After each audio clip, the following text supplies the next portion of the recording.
In this video, we are going to learn how we can receive the cash or any kind of payment from a customer. As you can see here, on 7th of January, it says cash received from HK Brooks and Company. Now, what is HK Brooks? Who is HK Brooks? Let's see on the first sheet. So on the first sheet, we have some more details about this customer.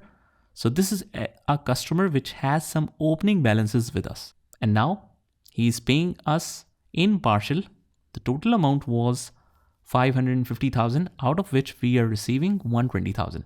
Let's see how we can deal with this. So from the main navigation, we just go to customers and sales and click on receive money.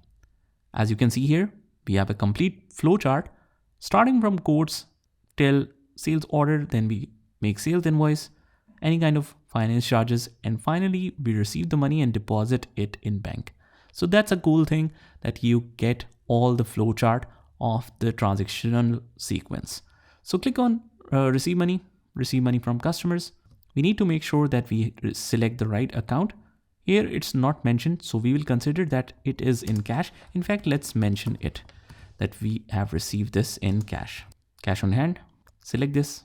If you have any specific ticket ID, you can mention that number.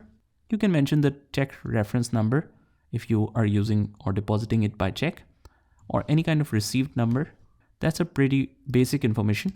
The transaction date is 7th of January and we are receiving the amount from HK Brooks. As soon as we select HK Brooks, it will show us all the invoices with the due amount.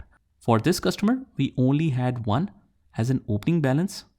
Amount due is 550,000 due by 31st of January, which hasn't been passed yet according to our dates in the project. So we are not receiving the payment in full. If we had received it in full, we just click on pay and it will mention the total amount.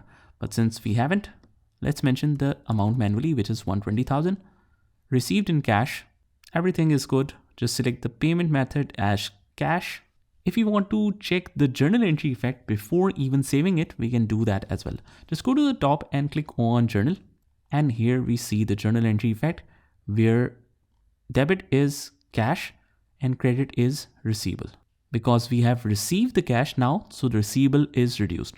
Mention the reference number is compulsory. Click on save, and that's how you do it. Just try it by yourself and I'll see you in the next one.